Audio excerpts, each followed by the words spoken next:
Welcome back to another edition of Intended Consequences, the official podcast of the Strategy Corp Institute of Public Policy and Economy. I'm your host, Sebastian Lebrec. Today, we're talking about a sector that represents about 9% of Canada's GDP by industry and total employment. It's also a sector that has been on a wild ride since the start of 2025 because of the tariffs. If you guessed manufacturing, you're correct. Between the uncertainty of the tariffs, AI, training the workforce of tomorrow, manufacturers across Canada are juggling multiple balls at the same time. There's so many dynamics at play right now, it's quite something.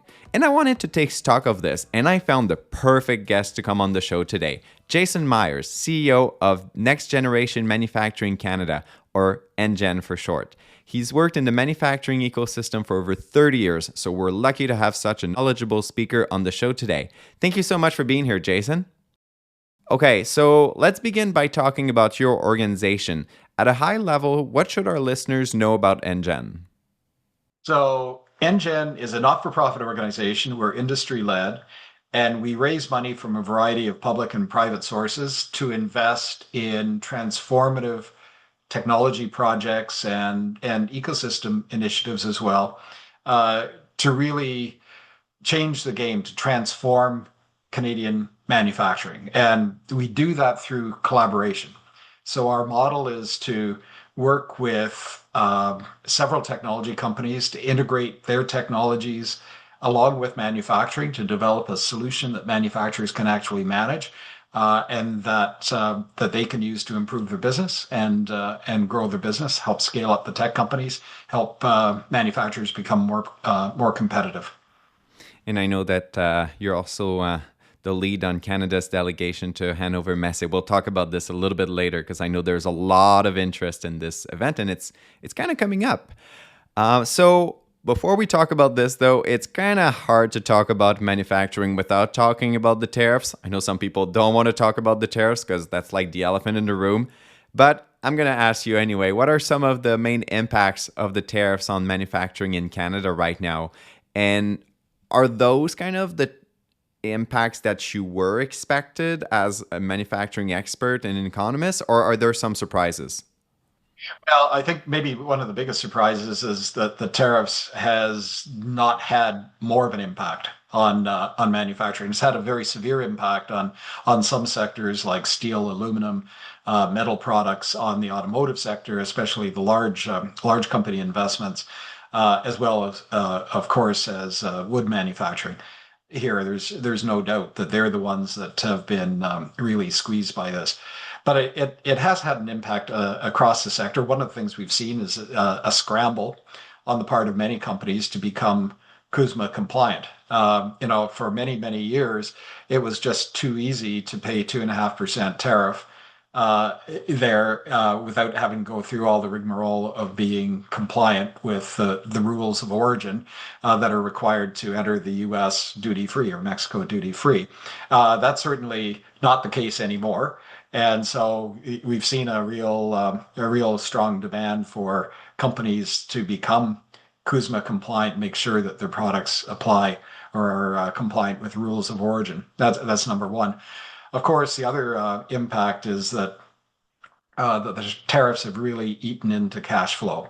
Everybody's very conservative right now, and it's cash flow that manufacturers use to invest in anything innovative. So new technology, skills development, R&D, all of that comes out of cash flow. Nobody wants to borrow against something that may not work. So we're seeing a real chill there. And that's where we come in. Our ability to provide non-dilutive funding really lowers the risk of many of these investors. We found a lot of interest in investing in new technology, going into new markets, changing product lines, diversifying product lines, and I think those are good strategies for companies across the country.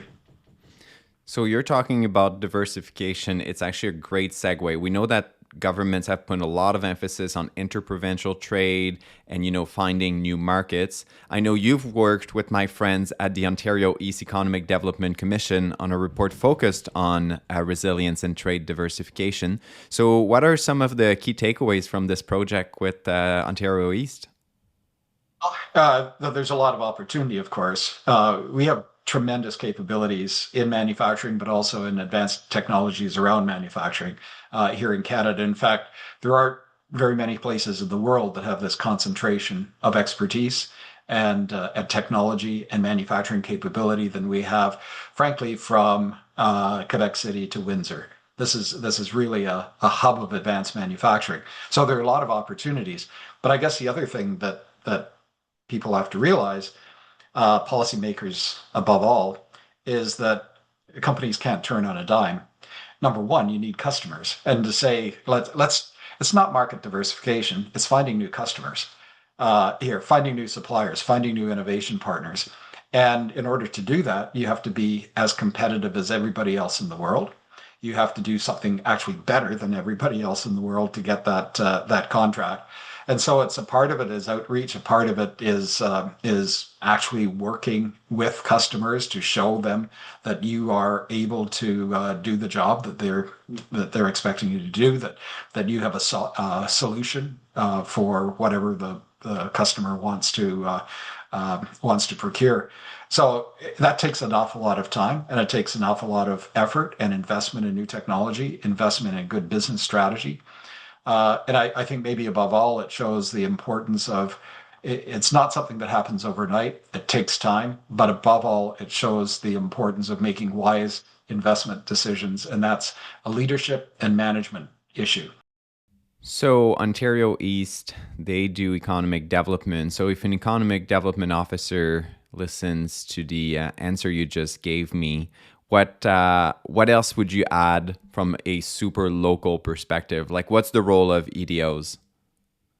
I think two things. Of course, CDOs want to attract investment, and we have a lot of really great assets to attract new investment into Canada and on the part of manufacturers. We have these tremendous ecosystems. So, which goes to the second really important point for EDOs, which is to play a convener role here, whether it's bringing together the local innovation ecosystem to support those investments that are coming in, that make these new manufacturers entering Canada, connecting them with the innovation that is necessary to sustain their business, or to support the growth and the international business diversification or the product line diversification of local manufacturers.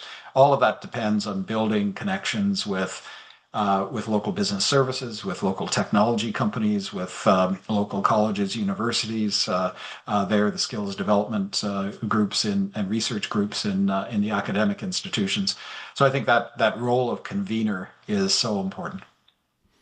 So you mentioned cash flows and hinted at the fact that it can, right now it's a little bit complicated to make, long-term investments because of, the uncertainty. But at the same time, there's this AI freight train. So I'm curious to ask you about AI. What's the state of AI adoption in manufacturing? Well, it depends who you ask. The latest surveys from Stats Canada say only 9% of manufacturers across the country are considering adopting AI. Um, what that tells me, and I think it could be wrong, is that nobody in manufacturing has a cell phone or uses Google today. So, I mean, this is all AI. My view is a lot more manufacturers are using AI. They're just not using the type of AI software, Gen AI, that is getting the headlines today. But there's considerable use of AI, and we already see great use cases. If you're asking me about are they looking at Gen AI and some of the new AI applications to look at their data, well, even the larger consulting companies like Deloitte, for instance, or Accenture, they say that 85% of AI pilot projects fail to deliver the ROI, to deliver the business objectives. And again, that's a management issue that has probably nothing to do with the AI algorithms themselves. It's do you have the data quality, the data consistency that's required to actually feed into the AI system? Do you know why this is important? Have you identified what the processes are that you need to improve and how they deliver business value? So it's not just a IT and tech and software implementation project. It's a whole business strategic investment that companies need to make. But I would differentiate that from one of the applications of AI where I see a lot of manufacturers actually using this, which is industrial AI. So you mentioned industrial AI. I'm curious to hear a little bit more about this because I suppose it also pertains to another hot topic, which is IoT. It's the integration of AI with machinery and equipment. Now, there are a lot of issues around that, particularly with small companies. You need to have sensors and vision systems and actuators to actually collect the data from. And you have to make sure you have redundant systems. You have to make sure that you are communicating that. So you need separate networks to communicate data. You need those networks to be secure, the data to be secure, and your hardware to be secure. And you need a computing power that is not just cloud computing, because that takes, frankly, too long if you're trying to read real-time data or control equipment in real time. You need edge solutions as well. So this is a much bigger issue than just simply let's go out and buy some AI. This is do you really understand where an AI solution or implementation will help you drive productivity improvement in your production processes? And also, of course, the governance around this. There, of course, there's bias when it comes to use of Gen AI.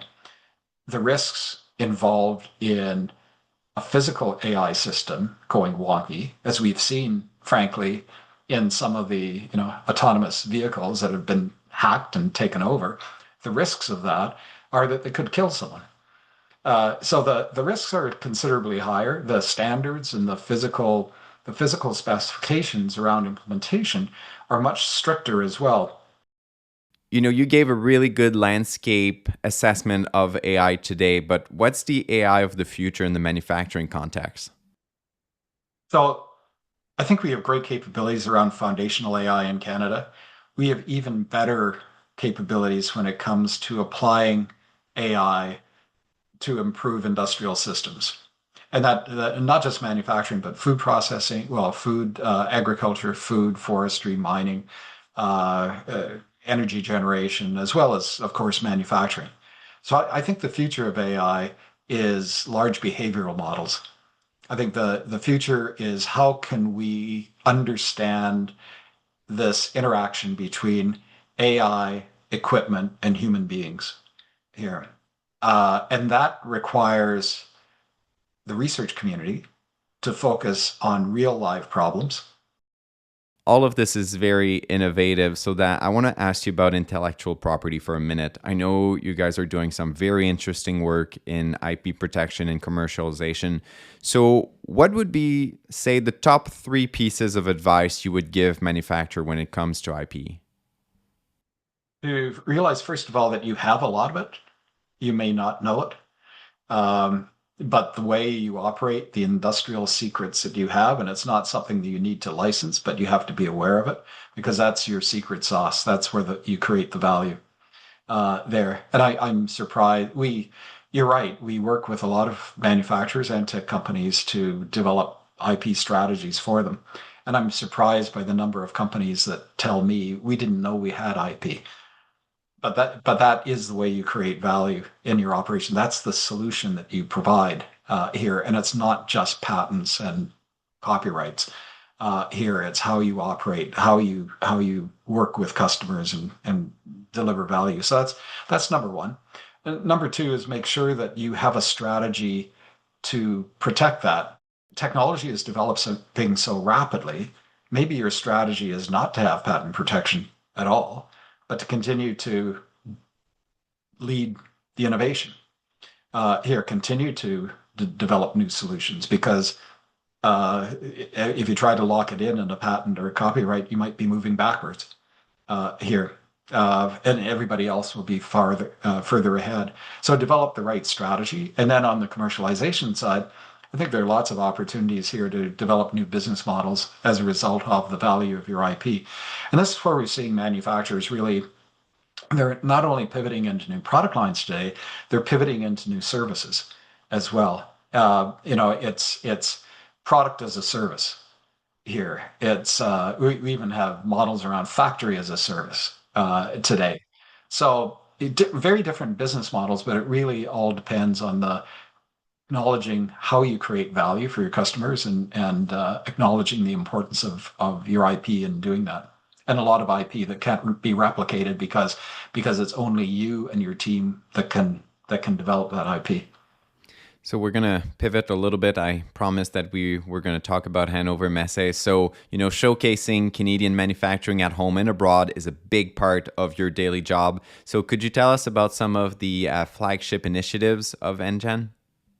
Yeah, so Hanover Messe is the world's largest industrial technology show.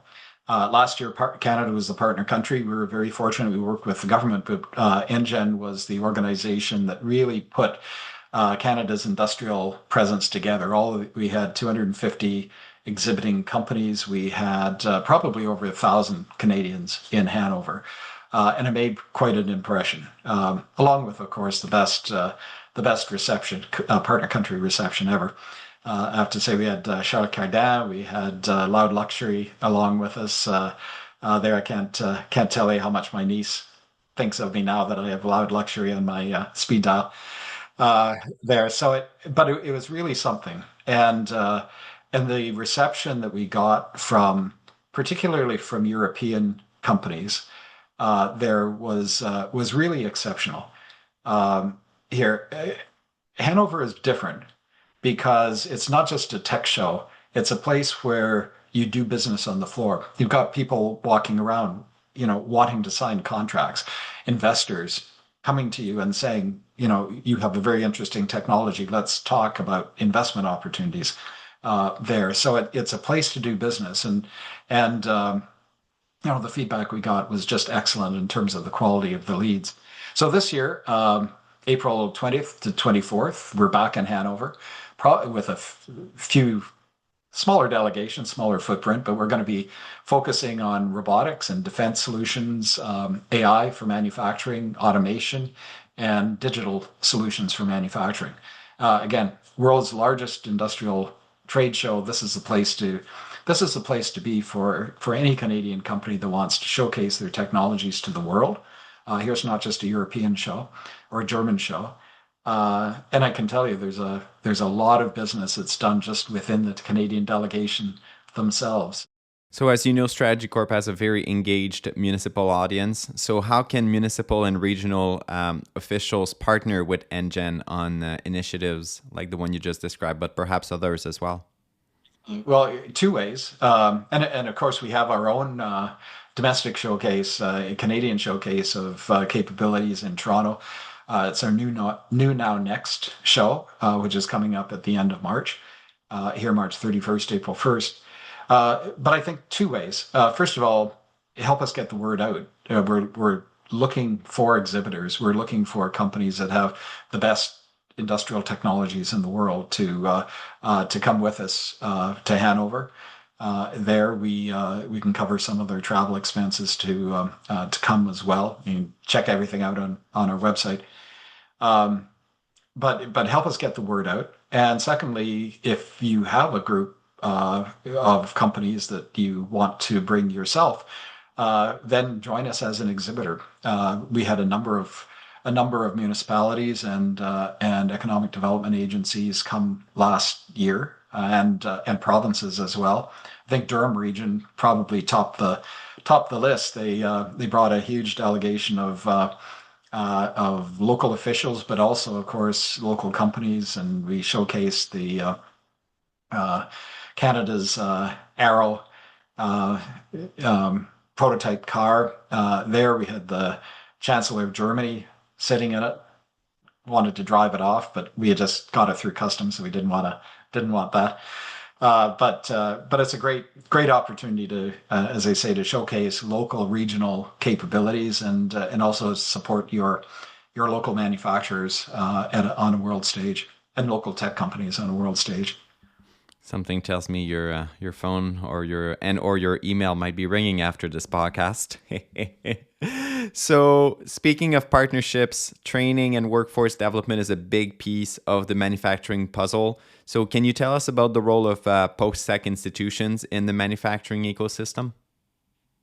Sure. And, I think, of course, the research side is very important, and particularly for those companies that are developing new technologies and new products. But the real gem are the partnerships between manufacturers and colleges and polytechnical institutes, the schools that are ready to sit down and customize training programs for local companies there. And I can tell you we we talk in Canada about the great quality workforce we have, and no doubt we have that, but that's in large part because of the role of our colleges. And frankly, for new investments coming into Canada, it's the college system that is the most that really helps them develop the workforce that they need to customized applied education there. Of course, the other thing I don't want to I certainly don't want to diminish the very, very important role of our engineering schools. Canada has some of the best engineering schools in the world. We've built a reputation and built a lot of our industry on the strengths of those engineering capabilities there. And today, of course, that ranges from manufacturing engineering all the way through to computer science and IT engineering here. My real concern is that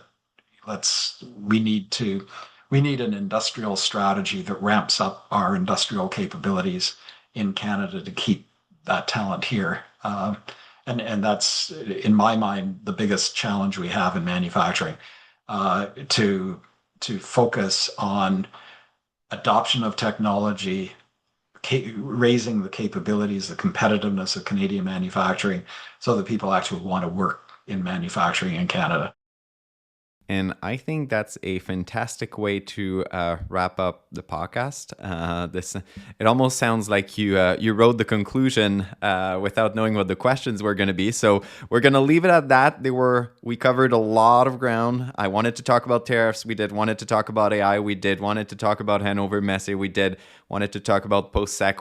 So Jayson, that was a very thorough conversation. I'm very thankful that you found some time to join us. I know you're always traveling, always busy. So thank you so much for coming on the show. And we do encourage listeners to hit you up via email, or at the very least, check out your website. I subscribe to the newsletter of NGen. It is tremendously helpful. It lists a lot of the activities that you guys are doing, some of the funding opportunities as well. So I would encourage listeners to check it out. Great. Well, thanks very much, Sebastian. Great to be here. And look, at the end of the day, I'm a real optimist about manufacturing and want to do everything I can to make this sector successful. Thank you very much. Thank you. Thank you for listening to Intended Consequences. The views expressed during this podcast are not necessarily the views of Strategy Corp. All rights for this episode are reserved, and the guests on the Intended Consequences podcast might be current or past clients of Strategy Corp.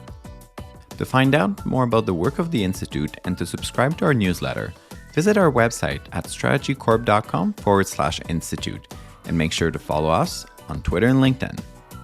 I'm Sebastian Lebrec, and I intend to talk to you again next episode.